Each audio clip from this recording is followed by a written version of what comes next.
Salut les cinéphages, c'est Merej, et aujourd'hui une critique qui sent bon les années 90, puisque je viens vous parler du film original Amazon Prime Video, ça s'appelle Eau profonde, avec dans les rôles principaux Ben Affleck et Ana de Armas, et c'est réalisé en plus par Adrian Lyne, qui était un réalisateur assez culte dans les années 90, et qui n'a rien réalisé depuis 20 ans. Donc c'est quand même assez hallucinant, quoi. Hop, il revient derrière la caméra, et il a commis quand même quelques films cultes, dont moi, dans ma génération, on se souvient très très bien, comme Flashdance par exemple, ou encore 9 semaines et demie, Liaison fatale, l'exceptionnel L'échelle de Jacob.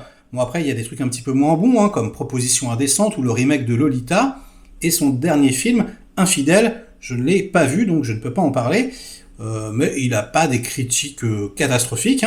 C'est quelqu'un qui n'a pas réalisé beaucoup de films, mais à chaque fois, voilà, c'était un petit peu sulfureux, avec du sexe, avec voilà, un petit côté noir, comme ça. Et donc, à l'annonce de ce projet, j'imagine que tous les quarantenaires ont dû avoir un petit peu la banane, puisqu'on s'est dit, le maître est de retour aux affaires, on va replonger quelque part dans le polar érotique, comme ça, la Basic Instinct, d'autant plus que le scénario, en fait, c'est l'adaptation, même la deuxième adaptation d'un roman, Eau profonde, donc de Patricia Highsmith. Et Patricia Highsmith, c'est pas n'importe qui, c'est quand même quelqu'un qui a été adapté plusieurs fois au cinéma, elle est née dans les années 20, donc il y a eu L'Inconnu du Nord Express, par exemple, de Alfred Hitchcock, et donc Eau profonde, qui a déjà été adapté dans les années 80, avec Jean-Louis Trintignant et Isabelle Huppert, et a priori c'est un film assez médiocre, je l'ai pas vu, mais c'est ce qui est arrivé à mes petites oreilles, et donc du coup, j'étais assez curieux quand même de regarder le bousin, surtout que j'ai entendu énormément de critiques négatives.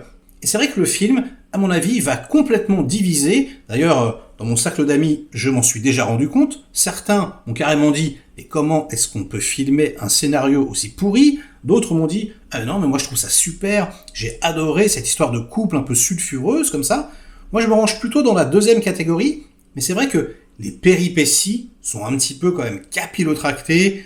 Il faut quand même avaler plusieurs grosses pilules.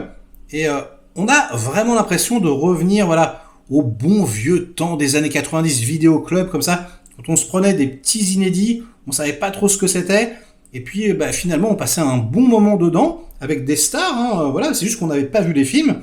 J'en parle souvent, mais comme Fenêtre sur Pacifique avec Michael Keaton et Melanie Griffith, que j'aime beaucoup, et on est un petit peu dans cette couleur-là, dans cette saveur-là. Donc vous êtes prévenus, soit vous allez trouver ça, je pense, complètement absurde, soit, un peu comme moi, si vous êtes complètement fan de Ana de Armas, vous allez tout pardonner, et vous allez peut-être plonger dans ces eaux profondes et vous laisser emporter par le truc. Moi, c'est ce que j'ai fait, mais mais elle est incroyable, elle illumine le film, c'est vraiment l'attraction principale, j'ai envie de vous dire. On la voit sous toutes les coutures, et même en dehors de ça, c'est pas tellement sulfureux parce qu'il y a des scènes de sexe, parce que finalement il n'y en a pas beaucoup, il y en a une vraiment, et encore, elle n'est pas très très graphique, mais c'est plus l'attitude du personnage. C'est vraiment, elle joue une chipie de première, et en même temps, son mari, donc Ben Affleck, il la laisse faire un petit peu, c'est plus ou moins d'un commun accord. Donc en gros, elle flirte avec un peu n'importe qui, sous les yeux de son mari. Le mari regarde, donc Ben Affleck qui est sous Xanax, je parle de l'acteur, je pense que c'est pas possible, il a les yeux complètement dans... Il n'est pas guéri, cet homme. Je pense que c'est pour ça aussi que le Snyder Cut et tout, le restore de Snyderverse, c'est un petit peu compliqué.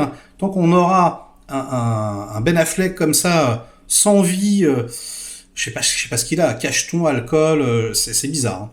Mais bon, en tout cas là, ce qui est intéressant, c'est que du coup, cet état est complètement en adéquation avec le personnage, puisque c'est quelqu'un de complètement éteint. Voilà, il est simple spectateur, en apparence, mais en fait, et c'est là où c'est intéressant, ça bouillonne comme une cocotte minute, comme ça, et en fait, plus le film avance, plus on apprend que peut-être, finalement, il n'est pas si spectateur que ça, et je ne vais pas spoiler pour le reste, parce que sinon, ça serait vous gâcher le plaisir, mais je trouve qu'il y a vraiment, une exploration assez comme ça, sombre du couple, que j'ai trouvé franchement plutôt bien faite, avec des joutes verbales qui sont quand même assez intéressantes, etc. des situations, des lignes de dialogue qui sont assez hallucinants, franchement, moi j'ai vraiment été pris dedans. Et puis c'est vrai que le troisième acte, quand on commence à comprendre un petit peu plus le personnage de Ben Affleck, là, ça grince un petit peu, mais ça n'empêche pas que toute la première partie est vraiment, mais en ce qui me concerne, hein, excellente. J'ai vraiment trouvé ça cool. Et puis bon, le troisième acte, hein, voilà, même si c'est un petit peu débile, hein, on va pas se le cacher, ça se regarde quand même. Hein, je veux dire, voilà, on peut se le prendre, je vous dis, hein, comme une petite cassette vidéo à l'ancienne. Donc, c'est pas un grand film.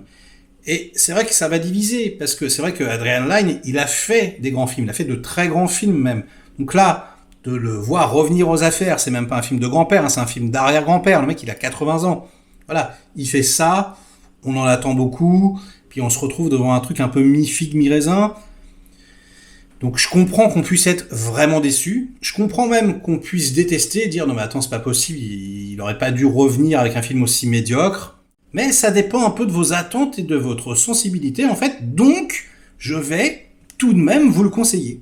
Essayez de regarder ce film, en tout cas le début, je pense que certains apprécieront, et on en parlera dans les commentaires, et puis d'autres voilà, passeront à côté, et voilà, certains autres diront que c'est absolument catastrophique, donc je l'entends, hein. C'est curieux, c'est assez rare que ça me fasse ça, c'est-à-dire que j'aime ce film, mais je sais que c'est pas bien en fait. Il y a quelque chose comme ça, mais je lui pardonne, voilà, à cause de Ana de Armas. Je sais pas combien de fois j'ai dit Ana de Armas, mais c'est vrai que elle donne très chaud.